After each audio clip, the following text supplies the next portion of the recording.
Bismillahirrahmanirrahim. Assalamualaikum warahmatullahi ta'ala wabarakatuh. Alhamdulillahi rabbil alamin wa kafa. Summa salatu wassalamu ala sayyidina Muhammadinil Mustafa wa ala alihi wa ashabihi ahli sidqi wal wafa. Amma ba'duh. Pemirsa NU Channel yang dirahmati Allah Subhanahu wa taala, alhamdulillah, puji syukur kehadirat Allah pada kesempatan ini berjumpa kembali dengan saya Khalid Ar-Rifai dalam acara program Ad-Din, yang mana pada kesempatan kali ini kita akan membahas tentang tema ma'rifatullah atau mengenal Allah. Mengapa tema ini perlu diangkat? Karena ma'rifatullah itu adalah bagian dari yang sangat esensial dan sangat urgent di dalam keberagamaan kita. Bahkan para ulama hakikat mengatakan bahwa mengenal Allah itu adalah fondasi awal daripada sebuah agama. Sebagaimana qaul para ulama, awwaluddin atau asasuddin ma'rifatullah. Dasar daripada agama itu adalah, yang pertama adalah mengenal Allah. Dan hal ini sesuai dengan firman Allah Subhanahu wa taala. Sebagaimana di dalam surat Az-Zariyat ayat 56 dikatakan, "Wa ma khalaqtul jinna wal insa illa liya'budun." Tidaklah aku ciptakan jin dan manusia melainkan semata-mata untuk mengenal aku. Pemirsa NU Channel yang dirahmati Allah Subhanahu wa taala, yang perlu kita garis bawahi dalam ayat ini adalah terdapat pada kata illa liya'budun. Para ulama tafsir menafsirkan illa liya'budun ini adalah, yang pertama adalah illa li ma'rifatillah, untuk mengenal Allah. Jadi tujuan dari penciptaan manusia itu yang pertama adalah illa liya'rifunahu, dalam rangka mengenal Allah. Sedangkan yang kedua, makna daripada illa liya'budun ini adalah illa likhidmatillah, yaitu dalam rangka berkhidmat kepada Allah. Sedangkan makna yang ketiga daripada illa liya'budun ini adalah illa limahabbatillah, yaitu dalam rangka mencintai Allah Subhanahu wa taala.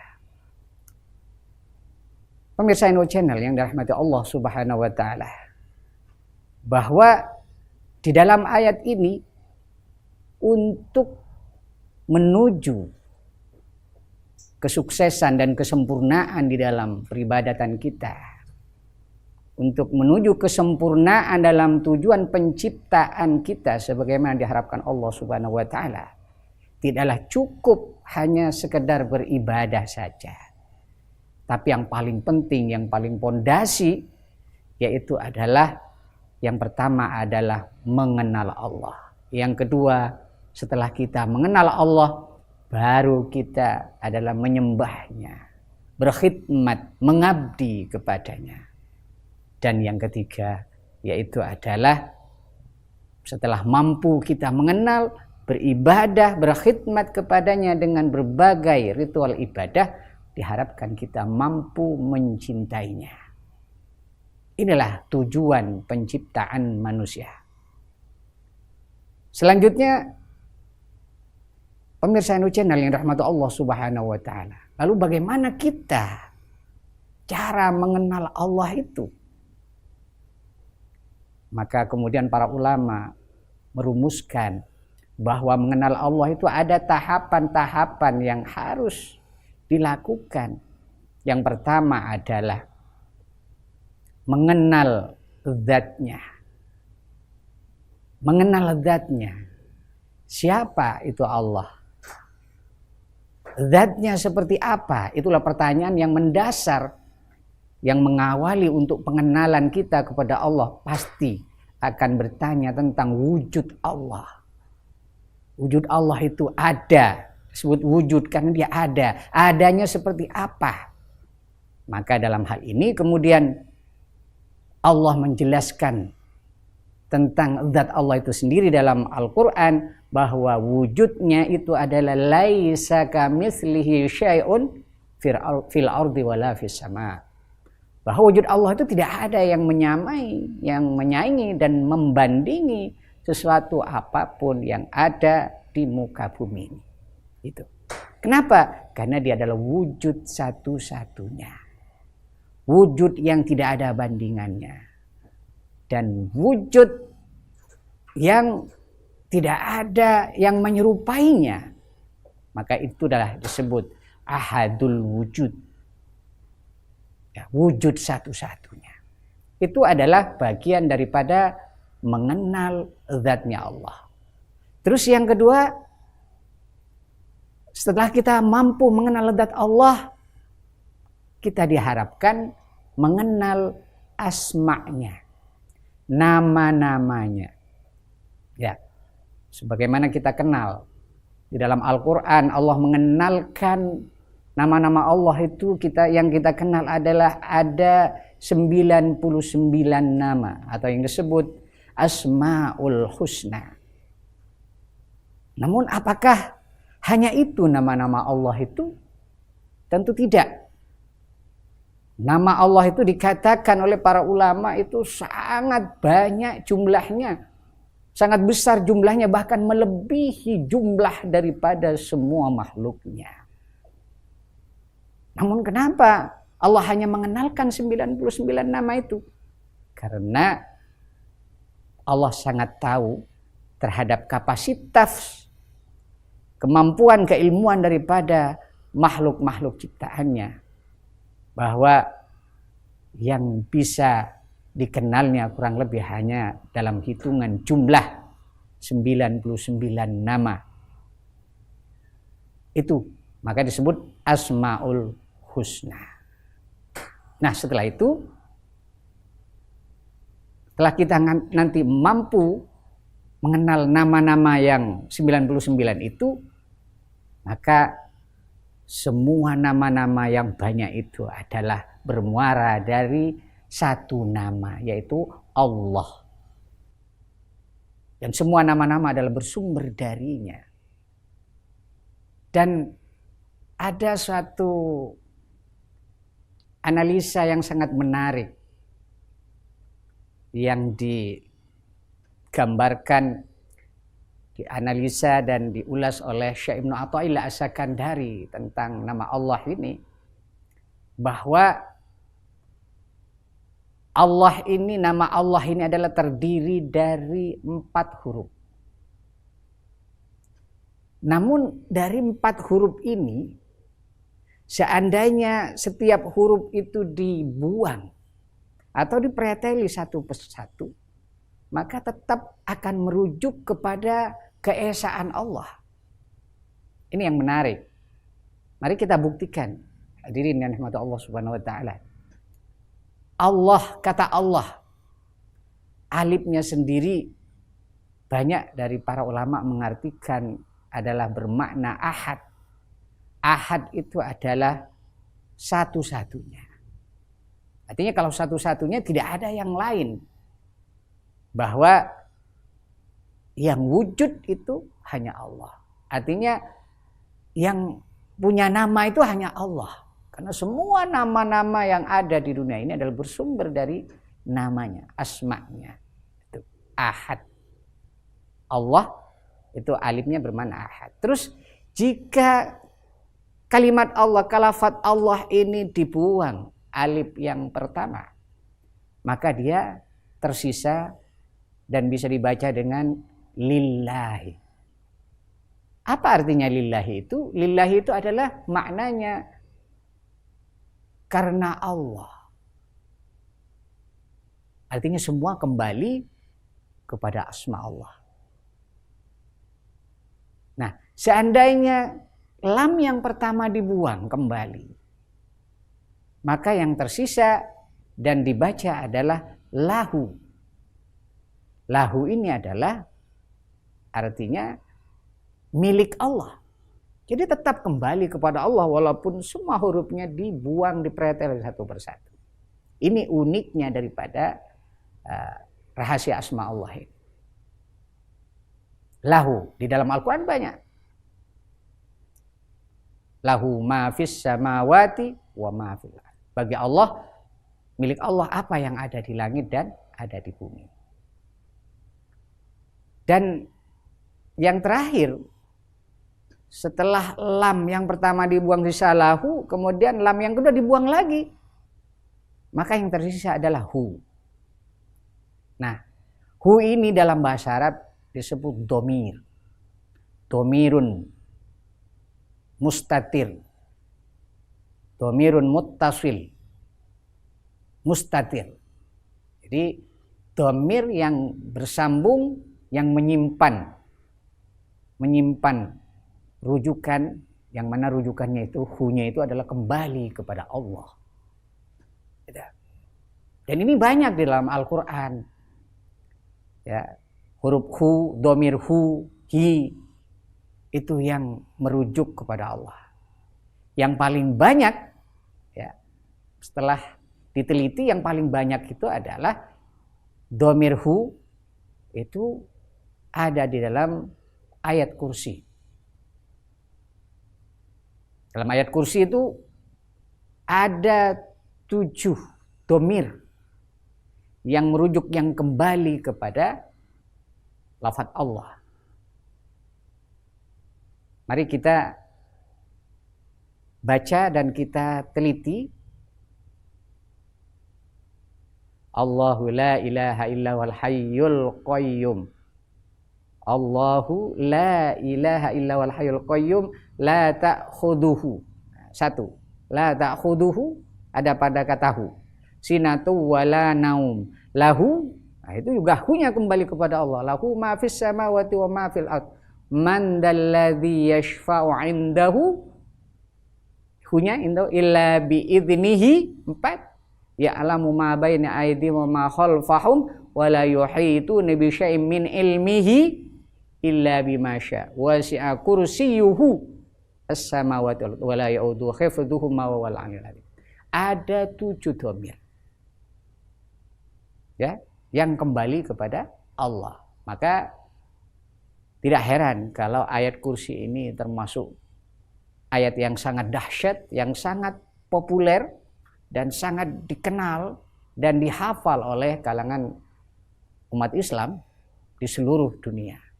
Karena kedahsyatannya. Salah satu faktor yang menyebabkan dahsyat karena menyimpan asma Allah dalam dhamir tersebut. Itulah pemirsa New Channel yang dirahmati Allah Subhanahu wa taala. Beda misalnya dengan nama-nama manusia, nama-nama makhluk. Makhluk apapun, nama apapun itu kalau dibuang hurufnya satu persatu, itu tidak akan merujuk pada nama yang sama, pada nama yang satu. Tapi pasti akan berubah nama tersebut dan akan merujuk pada nama yang lain. Itulah bedanya antara asma Allah dan nama-nama makhluk itu. Terus yang ketiga, setelah manusia itu mengenal zatnya, bahwa zatnya itu laisa kamitslihi syai'un, tidak ada yang menyerupai, kemudian mengenal asmanya, ya. Yang ketiga adalah mengenal sifatnya. Mengenal sifatnya, bahwa Allah itu mempunyai sifat, ya, Ar-Rahman, Ar-Rahim, yang maha pengasih, maha penyayang. Dan dia juga satu-satunya pemilik kasih sayang. Pemilik Ar-Rahman, Ar-Rahim. Walaupun manusia itu punya sifat kasih sayang, tapi itu kasih sayangnya bukan berasal dari dirinya, tapi dia berasal dari Ar-Rahman Ar-Rahimnya Allah Subhanahu wa taala. Dan seandainya manusia punya sifat welas asih, itu pun tidak akan sama, tidak akan pernah menyamai sifat welas kasihnya Allah Subhanahu wa taala. Itulah bagian daripada mengenal sifat-sifat Allah Subhanahu wa Ta'ala. Manusia mungkin bisa mempunyai sifat-sifat yang mirip dengan sifat Allah, tapi tidak akan pernah sama. Kesempurnaan sifat itu adalah mutlak miliknya, tidak ada yang menandinginya, tidak ada yang membandinginya. Mengenal perbuatan-perbuatannya Allah Subhanahu wa Ta'ala. Kita sering dalam kehidupan kita sehari-hari, setelah manusia mampu dan sukses melakukan sesuatu, kemudian manusia mengklaim bahwa manusia itu telah berbuat sesuatu dan telah berjasa terhadap sesuatu itu, dan mengklaim bahwa itu adalah hasil perbuatan dirinya. Jika manusia itu mengenal Allah, tentu dia tidak akan pernah mengklaim bahwa dirinya adalah pernah berbuat, bahwa dirinya adalah pernah berjasa, bahwa dirinya adalah pernah melakukan sesuatu, mempunyai kekuatan dan kekuasaan untuk berbuat sesuatu. Tapi orang yang beriman, yang punya tauhid yang benar, dia akan mengembalikan semua perbuatan-perbuatan yang ada dalam kehidupan manusia ini. Itu dikembalikan kepada af'alullah. Semua itu bersumber dari af'alnya Allah, perbuatannya Allah. Kenapa? Karena Allah itu mempunyai sifat fa'alul lima yurid. Dia maha bekerja, maha aktif, dan maha berbuat terhadap apapun yang dia kehendakinya. Itu bagian daripada mengenal daripada af'alnya Allah. Kemudian setelah kita rampung dan selesai mengenal poin-poin daripada ma'rifatullah ini, apa tujuannya?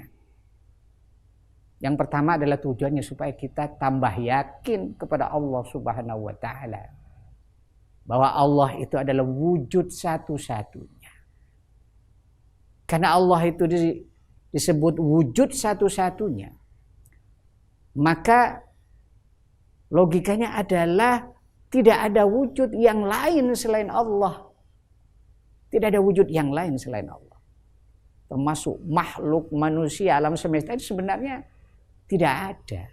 Karena yang wujud hanya Allah. Kenapa disebut Adam? Kenapa disebut tiada?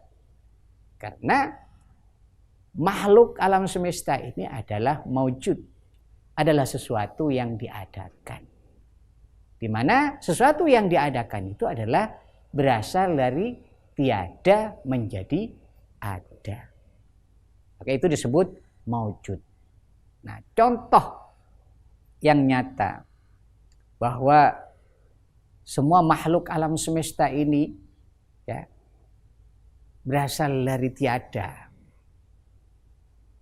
Walaupun itu kelihatannya tampak di hadapan mata seperti ada wujud, ada bentuknya. Seperti misalnya ada sebuah batu besar. Batu yang sangat besar. Kemudian setelah dibelah menjadi belahan batu. Setelah diperkecil lagi belahan batu menjadi bongkahan-bongkahan batu. Setelah bongkahan batu itu diperkecil lagi, dihancurkan lagi menjadi disebut koral. Nah, setelah koral itu diperkecil lagi menjadi apa? Menjadi kerikil. Setelah kerikil itu diperkecil lagi menjadi apa? Menjadi pasir. Setelah pasir itu diperkecil lagi menjadi debu.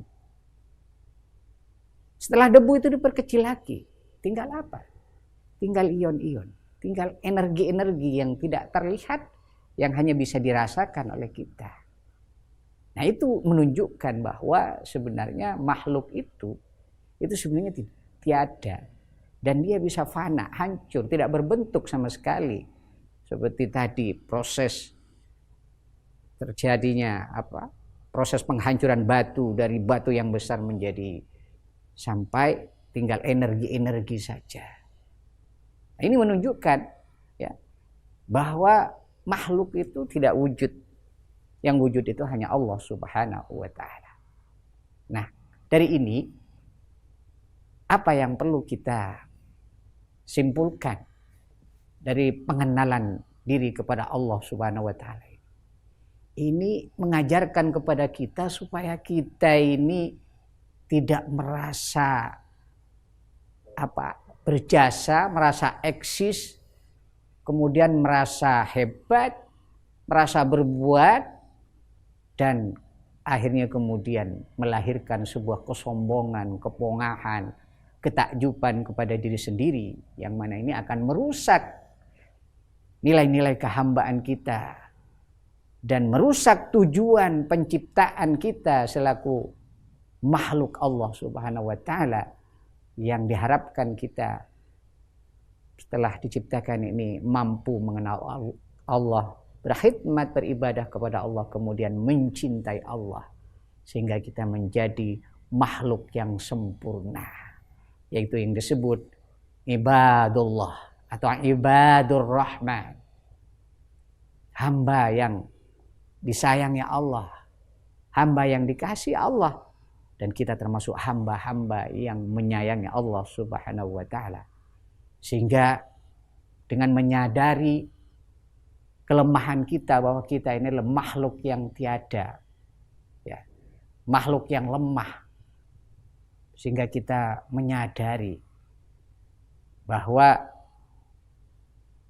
kita ini hanya makhluk yang hina dina, yang hanya bergantung kepada Allah. Hanya bergantung kepada Allah, hanya bersandar kepada Allah, dan merasa rendah diri, hina dina di hadapan Allah dengan penuh ketawaduan, tanpa kesombongan. Itulah hadirin rahmat Allah Subhanahu wa ta'ala, kajian tentang ma'rifatullah. Mudah-mudahan bermanfaat buat kita semua. Wallahul muwaffiq ila aqwamit thoriq. Wassalamualaikum warahmatullahi taala wabarakatuh.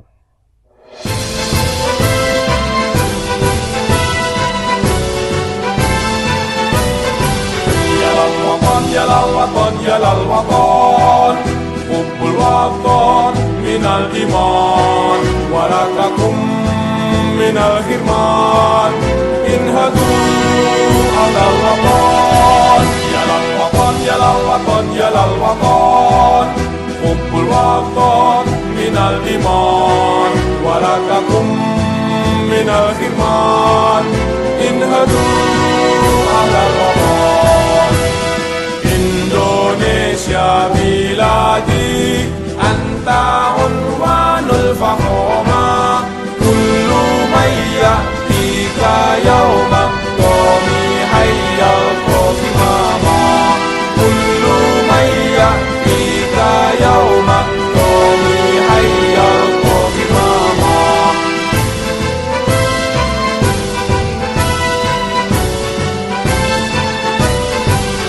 Siapkah hati wahai tanah airku, cintamu dalam imanku, jangan halangkan nasibmu, bangkitlah hai bangsaku. Siapkah hati wahai tanah airku, cintamu dalam imanku, jangan halangkan nasibmu, bangkitlah hai bangsaku. Indonesia negeriku, engkau panji martabatku, siapa